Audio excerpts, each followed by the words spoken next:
Hier, dans Affaires sensibles, nous vous proposions de réécouter l'histoire de Christian Ranucci, l'un des faits divers les plus marquants de l'après-guerre en France.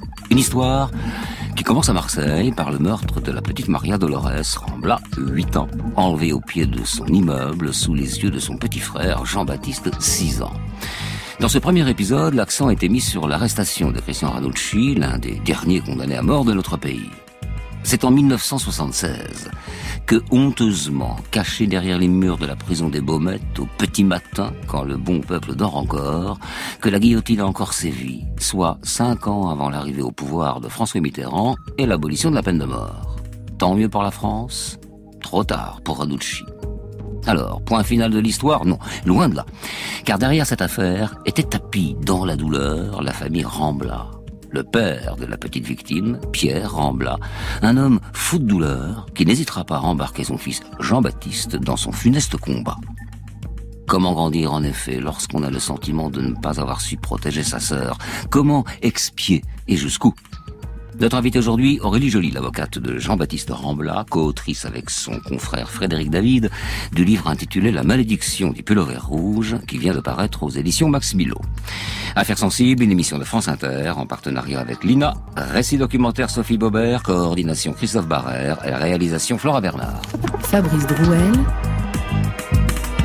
Affaires sensibles, sur France Inter. L'exécution de Ranucci par la guillotine, avec un débat sur la peine de mort que beaucoup se découragent d'aborder, a, je peux vous le dire, ranimé les passions, très vivement. Qui pourrait ne pas pleurer une victime innocente? Qui pourrait, je parle de la petite fille bien sûr, qui pourrait ne pas être frappé dans son esprit par des crimes aussi atroces que celui pour lequel Ranucci a été exécuté? N'empêche que la peine de mort reste l'un des problèmes de société les plus importants pour un pays développé comme la France. «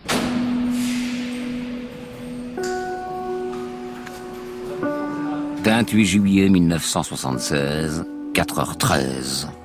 En dépit de la demande de grâce déposée auprès du président Giscard d'Estaing par Maître Lombard, Christian Ranucci est guillotiné à la prison des Baumettes. Dans le pays, l'émotion est immense.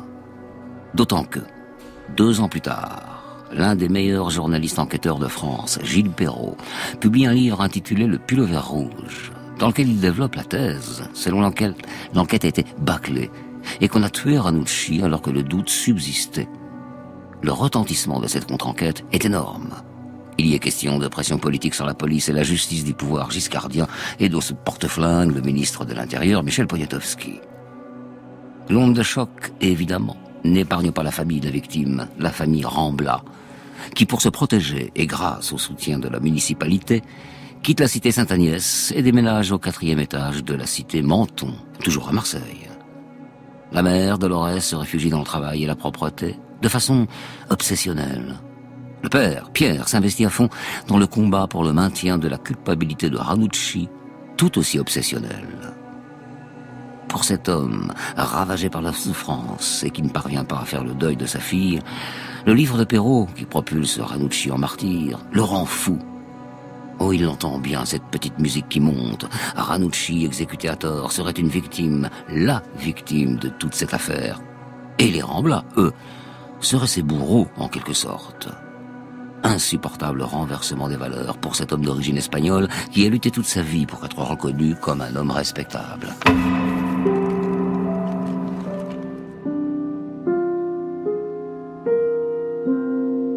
Pour comprendre son combat, il faut replonger dans son enfance et se souvenir qu'il a lui aussi, à l'âge de 7 ans, soit à l'âge de Marie-Dolores et Jean-Baptiste lors du drame, été marqué par une mort, celle de son père. Dévastation familiale qui lui vaut alors d'être placé en apprentissage auprès d'un maître boulanger en qui il place toute son affection d'enfant endeuillé. Jusqu'à son retour du service militaire où il découvre qu'il a été remplacé. Alors, il se sent nié, humilié. Cet épisode qui provoque son départ pour Marseille le blesse profondément.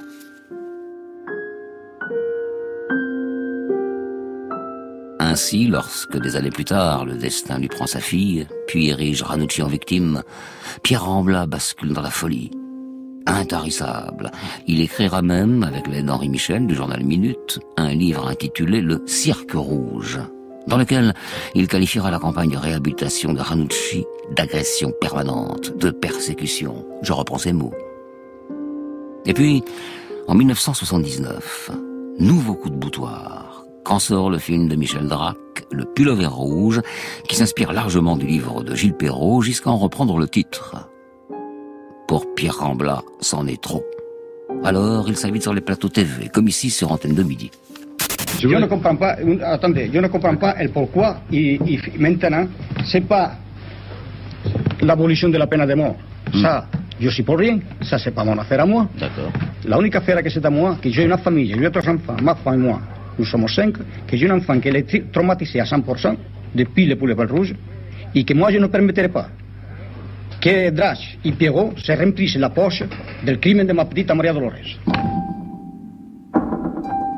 Alors il tente de faire interdire le film. Il se rend à la mairie de Marseille et menace Gaston Defferre de mettre une bombe dans chaque cinéma qui programmera Le Pullover rouge. Mais Defferre ne cède pas. En revanche, les maires de Marignane, Carry-le-Rouet, Aix et Toulon, eux, prennent peur. Et le livre de Perrault devient une passion nationale, un best-seller suivi par l'apparition d'autres livres.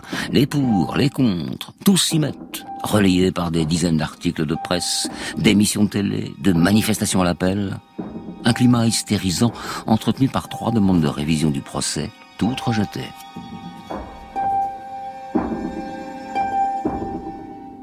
Mais qui se soucie de la prolifération de ces images et ce qu'elles peuvent provoquer dans l'esprit de Jean-Baptiste ? Le petit frère de Maria Dolores, seul témoin de l'enlèvement de sa sœur. Ah, si seulement il avait pu reconnaître Ranucci. Cet enfer médiatique n'aurait pas eu lieu. C'est ainsi que Jean-Baptiste, 6 ans, à l'époque des faits, se voit contraint de grandir dans une ambiance tendue, délétère, et doit accepter la colère quotidienne de son père, sa spirale de haine et son désir infini de vengeance, autant de passions tristes, tellement douloureuses. Dès lors, rien ne lui sera épargné, comme en témoigne le journaliste Roger Ardois. Je me souviens que Gilles Perrault était à la foire du livre de Marseille. Rambla est arrivé, il a foutu tous ses livres par terre et a ravagé son stand. Un autre jour, il nous a convoqués devant le palais de justice pour un auto-da-fé. Il a fait une pile de livres, l'a arrosé d'essence et y a mis le feu. Et devant le bûcher, il a aligné sa femme et ses 3 enfants.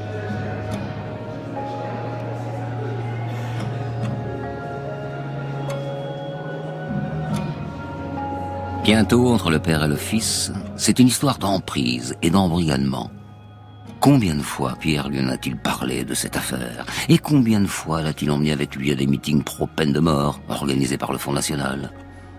Alors, Jean-Baptiste, coupable de ne pas avoir reconnu Ranucci, expie et devient le bras armé de son père pour se faire pardonner. D'autant que, au quotidien, la famille n'est plus jamais tranquille.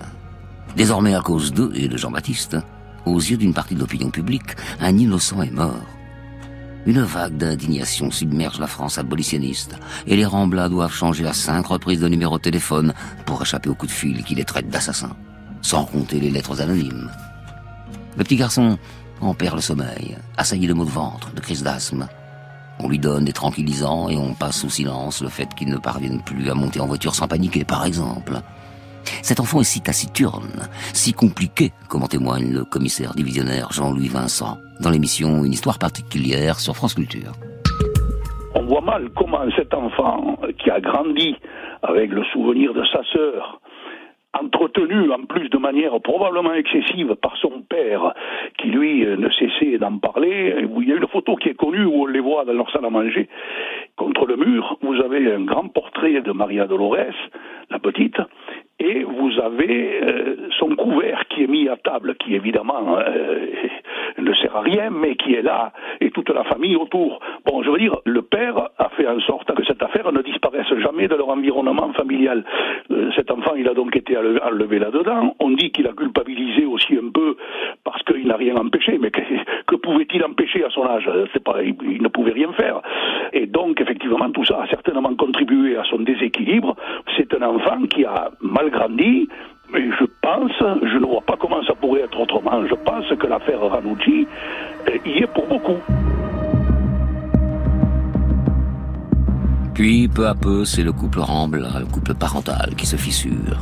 Dolores ne supporte plus la folie de son mari. Alors elle s'isole avec ses jumeaux et laisse Jean-Baptiste avec son père.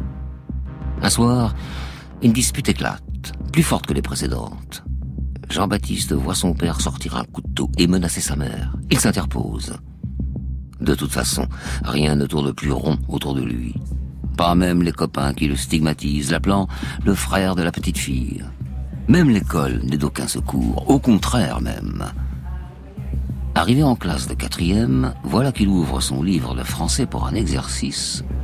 Et que découvre-t-il, page 87 ? Un extrait du Pullover rouge. Un passage qui raconte la montée à l'échafaud, illustré d'une photo de Ranucci, bien sûr, les mains menottées. C'en est trop. Jean-Baptiste refuse de se soumettre à l'exercice et jette le livre à terre. L'institution scolaire ne trouve pas mieux que de le renvoyer 10 jours dans le cadre d'un conseil de discipline. Comment dès lors se construire ? Jean-Baptiste vient d'atteindre l'adolescence, une période déjà compliquée, même pour ceux qui vont bien, alors pour lui. D'ailleurs, il multiplie les fugues, les larcins, et commence à fumer du hache, histoire notamment de retrouver le sommeil. À la fin du collège, n'étant doué qu'en mathématiques, Jean-Baptiste suit un cursus de comptabilité, puis part pour l'armée de l'air dans l'unité stratégique du plateau d'Albion. Et il s'y plaît. Bien. Mais sait-il seulement que durant son absence, son père a investi sa chambre, son lit, et diffuse son mal-être à son fils, jusque dans son sommeil. Puis Jean-Baptiste revient à Marseille. Travaille, oui, mais de façon tellement erratique. En 91, lors d'un match au Vélodrome, il rencontre Patricia, qui devient sa compagne, en dépit de l'immaturité affective et des absences répétées du jeune homme. 3 ans plus tard, ils ont même un fils, Thomas. Mais ce rôle de père, Jean-Baptiste ne parvient pas à l'assumer. Patricia s'inquiète. Que faire face à un homme qui, chaque soir, regarde la photo de la tombe de sa petite sœur ? Commence alors une vraie période de dérive. Jean-Baptiste perd son emploi, trompe Patricia, et à l'âge de 33 ans, retourne vivre chez ses parents.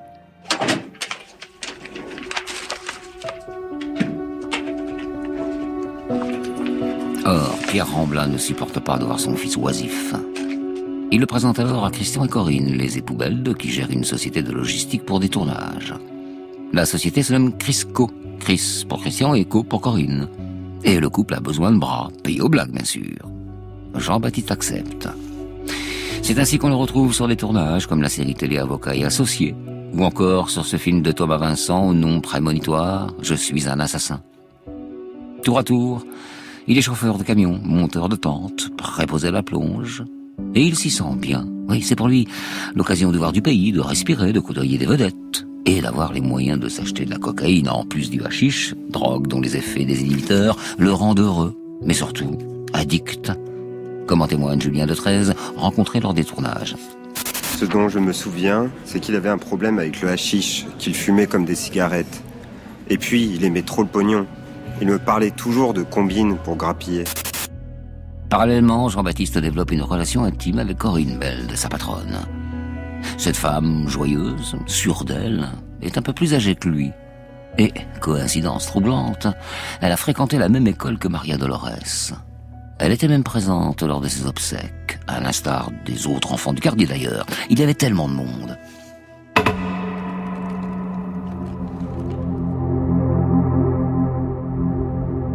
Pourtant, le mardi 13 juillet 2004, leur complicité bascule. Ce jour-là, Jean-Baptiste lui propose de passer boire un verre chez lui, dans son nouvel appartement. Corinne accepte, puis tente de s'approcher de lui, mais lui préfère parler. Enfin, du moins revenir sur cette demande, tellement de fois émise. Être réellement embauché, ne plus travailler au noir, être reconnu par la qualité de son travail et obtenir un CDI. Mais non seulement Corinne refuse, mais lui rit au nez. Quoi, l'embaucher ? Non, ça coûterait beaucoup trop cher. La déception est immense pour Jean-Baptiste. Il se sent floué et perçoit le même sentiment d'injustice que celui subi par son père en son temps. Alors, il saisit Corinne à la gorge, dans le sens propre du terme, et serre de plus en plus fort, puis lui tape la tête contre le plancher jusqu'à ce qu'elle perde connaissance. Ensuite, il la bâillonne avec du ruban adhésif, ligote ses pieds, ses mains, et lui enfila un sac en plastique sur la tête, sans même s'assurer de la savoir morte ou vivante. Puis, tentant d'effacer son geste, il la glisse dans la baignoire avant d'y mettre le feu. Mais la fumée envahit la pièce sans que le corps ne disparaisse. Jean-Baptiste décide alors de transvaser le corps dans un sac de voyage et envoie un SMS à Adrien, le fils de Corinne, pour l'informer d'une escapade de sa mère à Ibiza. Puis un second texto, 2 heures plus tard, précisant qu'elle est bien arrivée.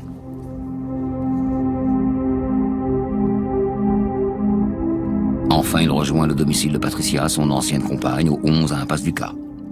Lesté du sac contenant le corps de Corinne, il lui explique que c'est un ami qui le lui a confié, qu'il contient des produits dangereux, qu'il enfouira plus tard sous le plancher quand il aura le temps.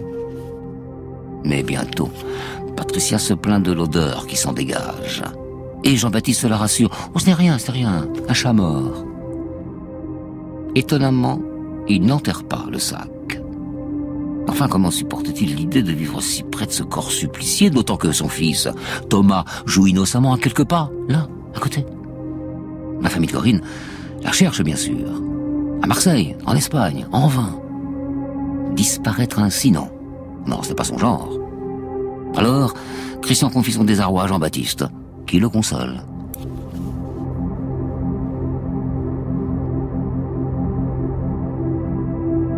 Puis vient ce jour, 7 mois plus tard, où Patricia se rend dans le cabanon pour récupérer la trottinette de Thomas. Et là, l'odeur est terrible. Elle se décide à ouvrir le sac et découvre les restes de Corinne. Affolée, elle appelle la police. La BAC cueille Jean-Baptiste dès son retour du travail et les journalistes accourent. L'horreur au fond d'une impasse. C'est ici qu'une femme a découvert ce que son ex-concubin lui cachait, en prétextant avoir tué des chats. Dans un sac en plastique au fond du cabanon, le corps en état de décomposition de Corinne Bédel, 42 ans, disparue depuis juillet dernier. L'odeur pestilentielle qui se dégageait du jardin n'a même pas alerté les voisins. Pourtant les jardins sont l'un à côté de l'autre. C'était tout à fait au fond de la cave, donc... On n'a rien senti du tout, hein. C'est traumatisant, hein. Surtout que le petit était gardé juste dans la maison d'à côté par un nounou, la Patricia. Jean-Baptiste est placé en garde à vue, puis au regard de la nature des faits, placé en détention provisoire. 30 ans après la mort de sa sœur, le petit Jean est devenu un tueur. Comment le comprendre ? Ses explications sont si vagues. En revanche, il se montre prolixe quant à son parcours de vie, sa sœur, Gilles Perrault, sa famille, en somme, le voilà qui s'érige en victime. C'est ainsi que le 16 février 2005, François titre « Le spectre de l'affaire Ranucci ressurgit ». À la cour d'assises des Bouches-du-Rhône, la même que celle où fut jugé Christian Ranucci 30 ans plus tôt, le neurologue Serge Bornstein explique qu'on peut voir dans ce meurtre le relâchement de la pression intériorisée. Devant lui, Pierre Rambla, assis au premier rang du prétoire, ne le lâche pas du regard.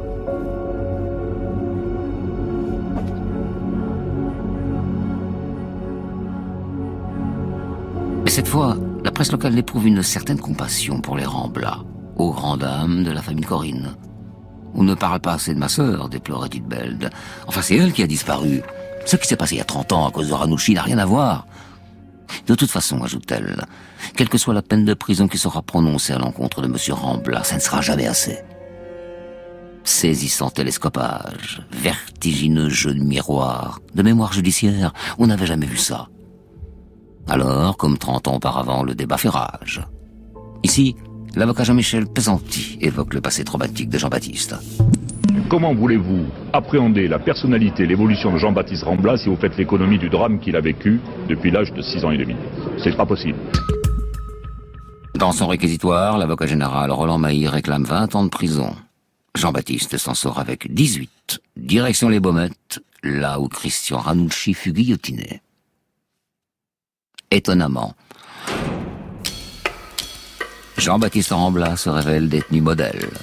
Il travaille à la régie bois où il donne satisfaction à son employeur, assume le remboursement de la partie civile par des versements de 50 € par mois Puis il passe le CAP de chauffagiste avec succès et déclare vouloir se spécialiser dans les énergies renouvelables. Bien, mais côté mental, où en est-il? Qu'en disent les experts qui régulièrement l'entendent?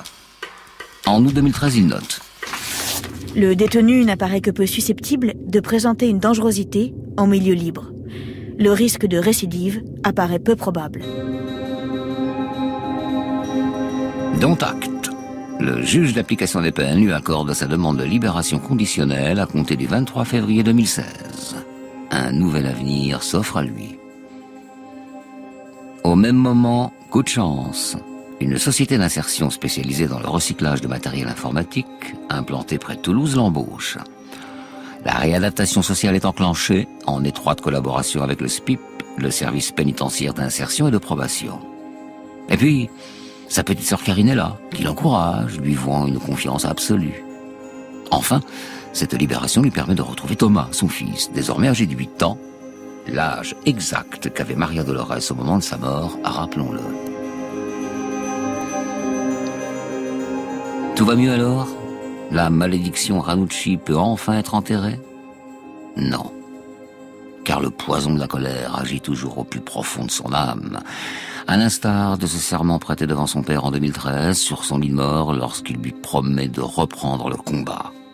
Un pacte qui scelle un funeste héritage, comme peut l'être tout amour, toxique. Certes, Jean-Baptiste est sorti de prison, il a un emploi, mais il n'a toujours pas la recette du bonheur.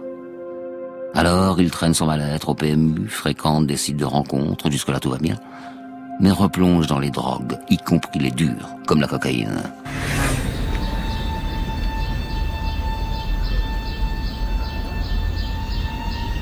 Le 21 juillet 2017, au réveil, il se sent mal, oppressé.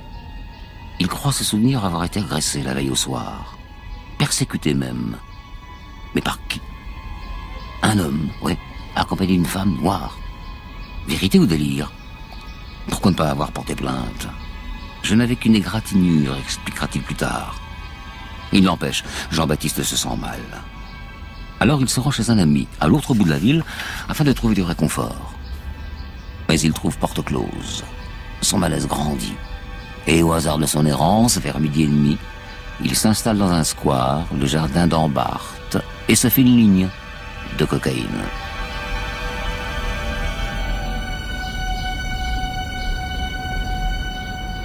Là, au 35 place des Tiercerettes, une jeune femme de 21 ans est rentrée de sa matinée de travail et discute au téléphone sur son balcon. L'entend-il parler de son job de femme de ménage, comme l'était sa mère, Dolores, lorsqu'il était enfant?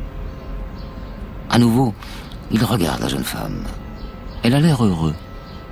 Mais il croit reconnaître en elle la femme qu'il a agressée la veille. Oui, il a même l'impression qu'elle le regarde, elle aussi, qu'elle l'épie, qu'elle le juge, peut-être. Alors une énorme colère monte en lui, et il décide de passer à l'acte. Dans sa poche, un taser et la cocaïne achetée la veille. Il se lève, entre dans la résidence, monte au 4e étage, frappe à une première porte, en vain, puis à une deuxième. Cynthia Libimbu, la fille du balcon, lui ouvre. Et là, il se jette sur elle et lui assène des coups violents, jusqu'à ce qu'elle perde connaissance. Mais soudain, elle se réveille, la mâchoire cassée, et tente de s'échapper. Alors il la rattrape et l'achève. L'autopsie relèvera 8 plaies, dont certaines très profondes dans la région latérocervicale de 10, 14 et 16 cm. Visiblement, Jean-Baptiste Rambla s'est acharné sur elle avec son cutter au point de parvenir quasiment à la décapiter. Puis il tente de maquiller son crime en cambriolage qui aurait mal tourné, jette son cutter par la fenêtre et va prendre une douche. Mais il laisse son ADN partout. Sur une boucle d'oreille, sur la poignée de la porte, sur le pommeau de la douche. Ensuite, après avoir semé tous ses indices, il rentre chez lui et prend soin d'avancer de 2 jours sa date de vacances dans le Var, auprès de sa sœur Karine, histoire de prendre du bon temps, il s'en doute, avant le retour à la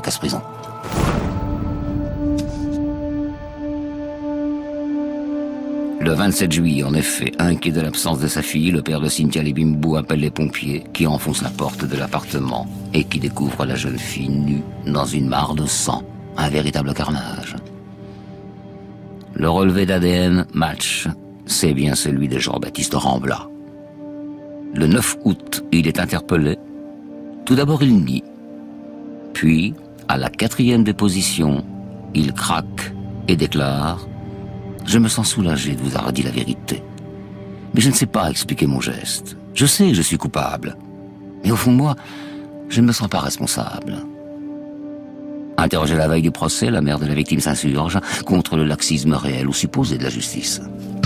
Tout ça là, c'est la faute des juges, ou madame les juges, ou monsieur les juges. C'est il a donné la liberté provisoire. C'est si il a donné pas la liberté provisoire, ma fille, elle n'était pas mourir. Le 29 juillet 2019, le journal Libération s'interroge par un titre de circonstance. Le crime se lègue-t-il ? Car devant tous ceux qui l'interrogent sur ses actes, Jean-Baptiste n'exprime aucune compassion pour les jeunes femmes tuées. Non, il préfère parler de sa sœur et du type en costume gris, de sa haine aussi. Je tue pour tous les gens contre qui j'ai de la haine, Ranucci, les avocats, Perrault. Au procès, les psychiatres évoquent une décharge explosive, alors que pour le docteur Zaguri, c'est la cocaïne qui lui a fait perdre le contrôle. La psychologue pénitentiaire Sabine Cariou revient, elle, sur la symbolique qui le persécute depuis son enfance. Elle explique que le meurtre est à la fois catastrophe et réponse au problème d'être soi. Bien.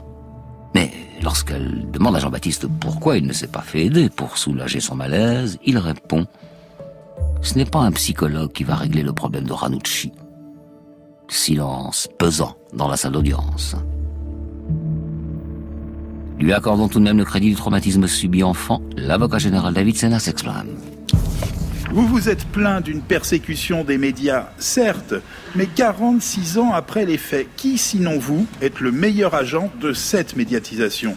Le fait est que vous avez besoin de cette médiatisation que vous n'avez pas trouvée ailleurs. Vous vous plaignez d'intellectuels, d'avocats courageux qui ont fait évoluer la justice et fait abolir la peine de mort.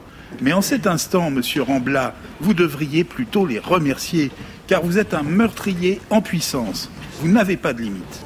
Maître Simon Cohen, l'avocat des proches de la victime, va plus loin et dit « Cynthia Lébimbou a été trucidée. Elle s'est vidée de son sang. Cette jeune femme a été tuée par le coup et par la lame d'un cutter oblique, comme la lame d'une guillotine. Comme quoi les mots aussi sont guillotines. » Jeudi 17 décembre 2020, cour d'assises de Toulouse, le verdict est prononcé. Perpétuité assortie d'une peine de sûreté de 22 ans. Jean-Baptiste voulait faire appel. Finalement, il y a renoncé. Alors, quelle place accorder au passé de ceux que l'on juge ? Cette question hante chaque procès d'assises. Sans doute ici faut-il reprendre les mots de Robert Badinter qui rappelait « Il faut toujours regarder l'enfance d'un criminel pour savoir qu'un jour, il a été un enfant innocent. Alors, condamnez-le. Soyez dur, soyez ferme, mais au moins, dans le secret de votre cœur, considérez-le non pas comme un monstre, mais comme un homme. Car enfin, qui juge-t-on lorsqu'on est face à Jean-Baptiste Rambla ? Un mystificateur qui ne cherche qu'à se délester de ses responsabilités ? Ou un homme emmuré dans la douleur provoquée par le meurtre de sa sœur et les combats de son père depuis son enfance ? Autrement dit, bourreau ou victime ? Sans doute les deux. Un homme qui aura vécu sa vie liée, comme enchaîné à la justice, au point de ne plus savoir vivre sans elle, être hanté par elle.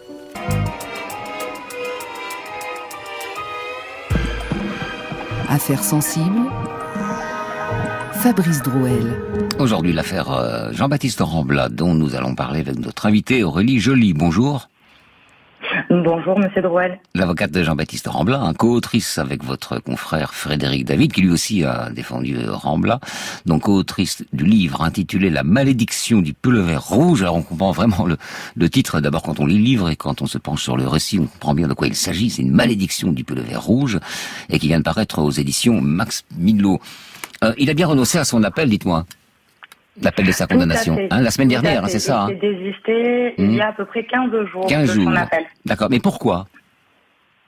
Je crois que Jean-Baptiste a enfin pris la mesure et a pu d'une certaine façon cheminer sur son parcours, et j'ai l'impression qu'il a pu, à force de réflexion, et je crois aussi que le documentaire sur Canal+, mais également le livre que l'on a pu écrire et qui lui a beaucoup plu, je crois que ça a pu lui permettre enfin d'expliquer, que ce soit à travers lui, ses paroles à la cour d'assises, mais également à travers nous, ses avocats, de lui rendre finalement un petit peu justice, dans la mesure où on lui redonne une certaine parole en expliquant à nouveau son histoire. Alors, ce qui est absolument troublant, saisissant, ce qui interpelle, c'est que les gens qui connaissent bien l'affaire Ranouchi se souviennent donc de ce gamin, de 6 ans, qui n'a pas reconnu l'agresseur, qui était pourtant, je crois qu'il connaissait bien toutes les petites voitures et donc les modèles de voitures, parce qu'il s'intéressait aux voitures. Donc, sa vie, son déterminisme est terrible. Quelle était votre première impression lorsque vous l'avez rencontré ? Alors la première impression, quand on a rencontré Jean-Baptiste, on s'est vraiment posé la question de savoir s'il se cachait ou non derrière son histoire, parce qu'il en parlait tout le temps, et à chaque sujet que l'on pouvait traiter avec lui, il déviait finalement sur ce passé, au point où véritablement on s'est interrogé et on s'est demandé si d'une certaine façon, cette histoire, son histoire, ne lui permettait pas de justifier ses actes atroces. Est-ce que c'est pas le contraire, si j'ose dire? Alors finalement, on a pu comprendre, et notamment au travers des expertises, que c'est véritablement un deuil pathologique. Donc on s'en doutait d'une certaine façon, mais c'est vrai qu'on avait besoin de la confirmation, que ce soit de l'expert psychologue ou du docteur Zaduri, expert psychiatre. Mais qu'est-ce qu'il vous renvoyait, ne serait-ce que physiquement, dans son regard, dans son attitude? Il renvoyait toute cette douleur, j'imagine? Oui, bien sûr. Il renvoie cette haine, et c'est un homme qui, dès lors qu'on a pu le rencontrer, parce on l'a beaucoup interrogé sur son passé. C'est un homme qui est affaibli, qui peut se mettre d'un coup à étouffer de chagrin au souvenir de certains épisodes de sa vie, donc que ce soit concernant Marie-Dolores, évidemment, mais également des épisodes de vie avec ses parents. Alors on a tendance à, peut-être vu de loin, mais avec beaucoup de prudence, à dire que son père, fou de douleur d'avoir perdu sa fille, a été pour beaucoup dans la dérive de son fils. On n'est surtout pas là pour juger Monsieur Rambla, Pierre Rambla. Enfin, qu'en pensez-vous? Ce lien, évidemment, est fondamental dans la dérive du gamin et ensuite du jeune homme et de l'homme, Jean-Baptiste. Oui, tout à fait. Mais il lui a transmis d'une certaine façon ce funeste, on va dire, héritage, ce funeste combat. Et Jean-Baptiste a pu nous raconter que dès lors que son père se trouvait sur son lit de mort, et alors que Jean-Baptiste était incarcéré dans le cadre de la première peine qu'il effectuait, il lui a demandé de reprendre entre guillemets le flambeau et ce combat. Donc on se dit que ce père a perdu à cause de la douleur, évidemment, mais tout sens des réalités. Alors. Et bien sûr qu'il a une certaine, comment dire, c'était un personnage qui a vraiment construit la personnalité de Jean-Baptiste, qui a toujours été dans l'ombre de son père, qui l'a amené, que ce soit chez leurs avocats ou dans ces différents combats. Et on a l'impression qu'au regard de la culpabilité que Jean-Baptiste pouvait ressentir, comme si toute sa vie il avait appris à se taire et à accepter le rôle que lui donnait ce père. Alors on est tenté là pour le coup sans réserve d'essayer de comprendre les responsabilités. Alors, il y a la responsabilité du crime évidemment de Jean-Baptiste Rambla, ça c'est bien sûr. C'est voilà, un prérequis, cherchez le mot, c'est un prérequis. À partir de là, on peut chercher les responsabilités de la société autour de la dérive d'un jeune homme. Il y a la politique d'abord. Les partisans de la peine de mort ont exploité cette affaire Ranouchi, et par ricochet, c'est retombé aussi sur le jeune Rambla et sur la famille Rambla, qui s'est sentie soutenue politiquement, et ça aura pas rendu service en fait.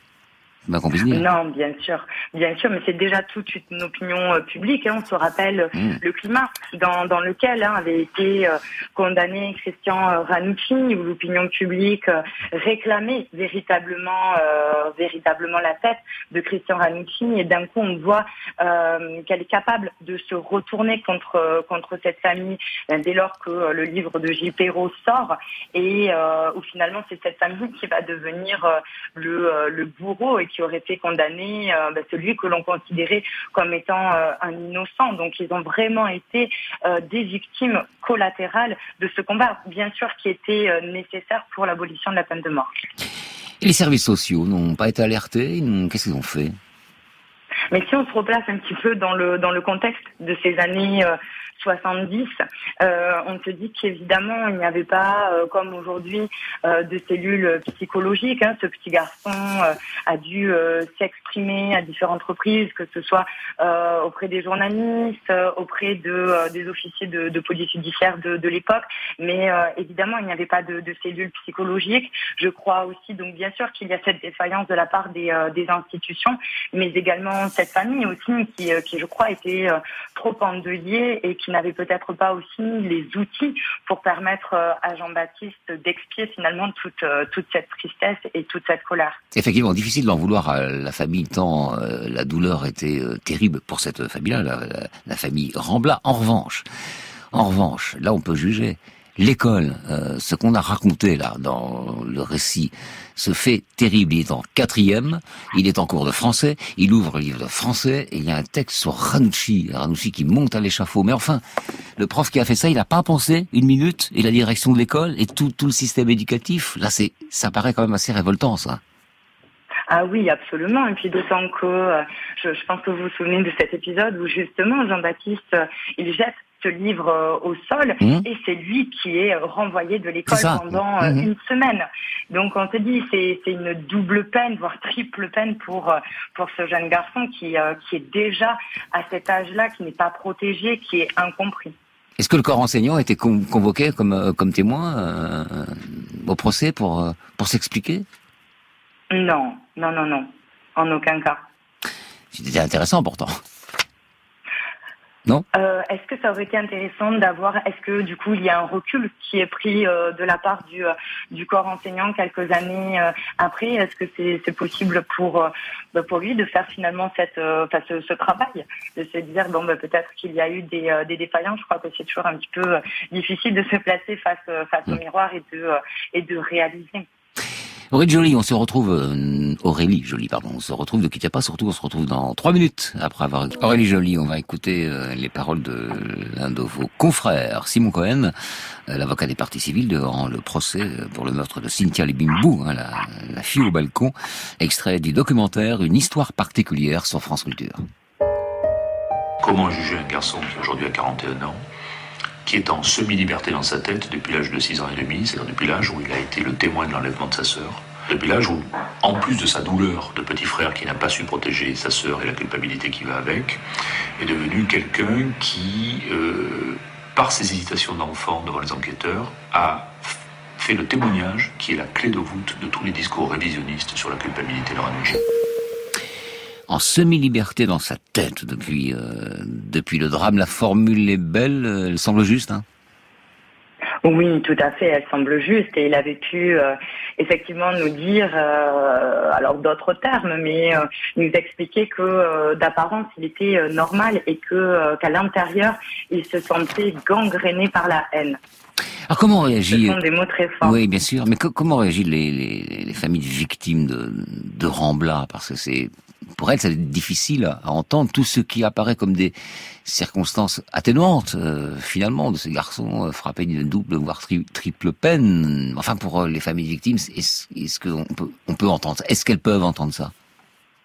Non, je crois que le chagrin est trop fort pour qu'elles entendent ces éléments d'explication, ce qui est évident, mais surtout c'est vrai qu'au travers des 2 meurtres de Jean-Baptiste, enfin à chaque fois, alors le premier, que ce soit concernant Madame Corinne Bédel, où mais il y a un meurtre, mais également c'est toute la suite aussi qui interroge véritablement, d'envoyer des messages à son fils, à Adrien.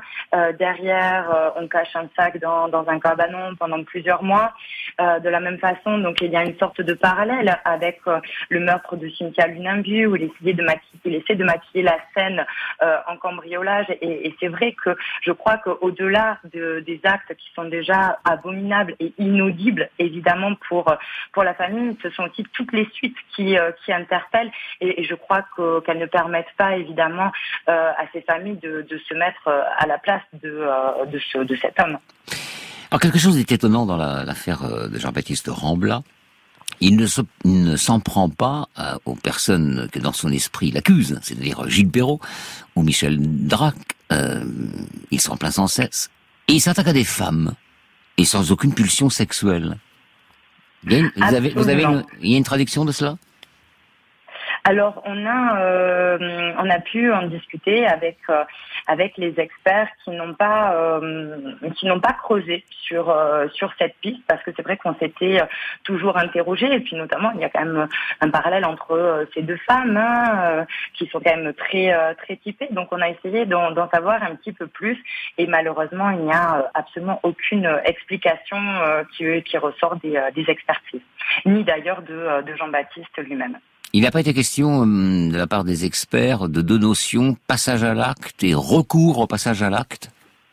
Oui, tout à fait. Il a été question de ces deux notions. Donc nous, on a essayé d'expliquer le rouage d'une part, et surtout dans le livre du passage à l'acte en lui-même, et notamment donc en se servant de la référence de Cynthia Fleury sur la question du ressentiment qu'elle développe dans Sigil amer, et de ce fruit amer que l'on mâche, et s'il n'est pas contré, mais jusqu'où en fait il peut aller, et notamment donc au travers de ce passage à l'acte pour Jean-Baptiste, et le recours en lui-même donc au passage à l'acte, à quel point d'une certaine façon, et là je parle vraiment au niveau de son psychisme, ce qu'il peut constituer pour cet homme. Peut-on comprendre qui il tue finalement, puisque sa deuxième victime, il ne la connaît même pas. Est-ce qu'il tue la victime de son enfance pour se dégager de sa propre histoire ? Est-ce qu'il tue Ranucci ? Quelle est donc la nature de ce transfert, s'il y a un transfert ? Alors, un transfert, et là, ce sera uniquement mon interprétation, mais on a l'impression évidemment qu'il y a un transfert, et comme il avait pu l'exprimer lui-même, au travers et surtout de Cynthia, de sa dernière victime, il expliquait voir tous ces détracteurs, et notamment Gilles Perrault. Donc bien sûr il y a cette première interprétation, mais également on a pu se demander s'il n'essayait pas de se tuer lui-même et de tuer cet enfant, en fait, parce qu'on avait posé la question justement au docteur Zaguri de savoir si Jean-Baptiste était encore enfermé dans son psychisme d'enfant de 6 ans, et c'est cet enfant qui n'a pas été sécurisé, qui n'a pas été protégé, qui a continué à vivre en Jean-Baptiste, et on peut évidemment se poser la question de savoir s'il n'aurait pas tenté de tuer cet enfant-là qui ne cesse de hurler et d'être en souffrance. Quel est votre regard, vous, en tant qu'avocate, votre regard après coup, avec une vue historique, parce que vous n'y avez pas participé, évidemment, à l'affaire Ranucci. Qu'est-ce que vous en pensez en tant qu'avocate, vous ?